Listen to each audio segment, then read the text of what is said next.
Assalamualaikum warahmatullahi wabarakatuh. Perkenalkan, saya Muhammad Anas Adela akan mempresentasikan terkait sengketa antara Indonesia dan Malaysia di wilayah Ambalat. Latar belakang saya mengambil judul ini, yang pertama, ketegangan hubungan Indonesia dan Malaysia semakin meningkat berkaitan dengan klaim kepemilikan masing-masing negara atas wilayah Blok Ambalat. Blok Ambalat sendiri merupakan suatu kelanjutan alamiah daratan Kalimantan Indonesia yang berada pada wilayah penyebaran cekungan Tarakan yang berpotensi minyak dan gas bumi minyak. Tujuan saya mengambil judul ini yang pertama adalah untuk mengetahui awal terjadinya persengketaan Blok Ambalat menurut hukum internasional. Yang kedua, untuk mengetahui status kepemilikan Blok Ambalat ditinjau dari hukum internasional. Yang ketiga, untuk mengetahui cara penyelesaian sengketa antara Indonesia dan Malaysia terkait pengklaiman Blok Ambalat. Metode penelitian yang saya gunakan menggunakan data sekunder. Data sekunder diperoleh dari berbagai sumber data yang relevan berupa buku referensi, jurnal ilmiah, literatur dari internet, serta hasil penelitian-penelitian terdahulu. Jurnal pustaka yang saya gunakan terdapat 5 jurnal pustaka. Dan yang terakhir, keyword yang saya gunakan untuk mencari literatur makalah ini adalah konflik Ambalat. Terdapat beberapa referensi yang saya gunakan dalam penelitian makalah saya ini. Yang pertama dari Ida Kurnia yang berjudul Sengketa Antara Indonesia dan Malaysia di Kawasan Ambalat. Yang kedua dari Dewi Dwi Puspitasari, Eti Eitman, dan Lucky Adrianto yang berjudul Sengketa Antara Indonesia dan Malaysia di Kawasan Ambalat. Yang ketiga dari Dewa Gede, SM, Klisliani, dan Ratna yang berjudul Penyelesaian Sengketa Antara Indonesia dan Malaysia terkait pengklaiman Blok Ambalat ditinjau dari hukum internasional.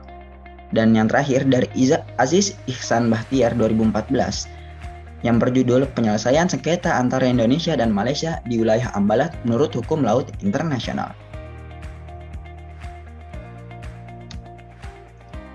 Bagaimana awal sejarah persengketaan Blok Ambalat? Awalnya, Indonesia dan Malaysia menandatangani perjanjian tapal batas landas kontingen pada tahun 1969. Selanjutnya, Malaysia mengklaim masukkan Ambalat secara sepihak ke wilayahnya pada tahun 1979. Lalu Indonesia protes. Indonesia mengeluarkan protes pada tahun 1980 atas pelanggaran tersebut. Setelah itu klaim Malaysia berlanjut. Keputusan nomor 102 pada bulan Desember 2002 memenangkan Malaysia dengan bukti penguasaan dan pengendalian efektif Malaysia memang sudah mempunyai kontrol atas kedua pulau tersebut. Selanjutnya konflik memanas. Pada 16 Februari 2005, Malaysia secara sepihak mengumumkan bahwa blok ND6 dan ND7 merupakan konsensi perminyakannya.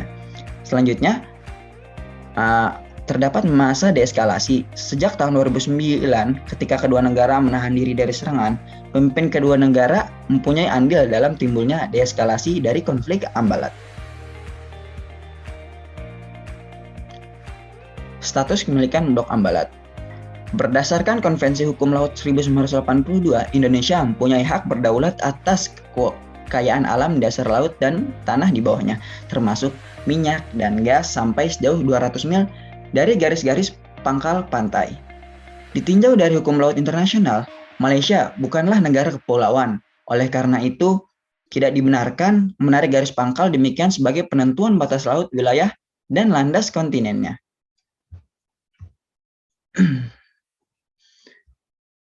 Penyelesaian dari sengketa Blok Ambalat ini terjadi pada tahun 2005 sampai 2009, di mana saat itu Presiden Indonesia adalah Susilo Bambang Yudhoyono. Sejauh ini, hasil perundingan yang dicapai adalah pengakuan Malaysia atas Karang Unarang milik Indonesia, dan masih akan terus dilakukan upaya lain untuk mencapai kesepakatan batas negara di Laut Sulawesi. Implikasi kebijakannya yaitu strategi yang diperlukan untuk menyelesaikan konflik Ambalat saat ini adalah dengan melakukan koordinasi yang baik oleh semua pihak yang bersangkutan. Setiap elemen melakukan tugas dan fungsinya sesuai dengan kewenangan yang berlaku. Dengan satu tujuan dan kerjasama yang solid, konflik Ambalat akan segera terselesaikan dan bangsa Indonesia tidak akan kehilangan wilayahnya tersebut. Kesimpulan dari makalah saya yang pertama adalah konflik Ambalat bermula sejak tahun 1969. Indonesia dan Malaysia menandatangani perjanjian tapal batas landas kontinen pada tanggal 27 Oktober tahun 1969. Selanjutnya, Malaysia masukkan Ambalat ke dalam wilayahnya pada tahun 1979 secara sepihak. Yang kedua, ditinjau dari hukum laut internasional, Malaysia bukanlah negara kepulauan. Oleh karena itu, tidak benarkan Malaysia menarik garis pangkal demikian sebagai penentuan batas laut wilayah dan landas kontinennya. Yang terakhir, langkah-langkah hukum yang harus dilakukan oleh Indonesia terdiri dari strategi diplomasi luar negeri dan peraturan perundang-undangan. Sekian dari saya, kurang lebihnya mohon maaf. Wassalamualaikum warahmatullahi wabarakatuh.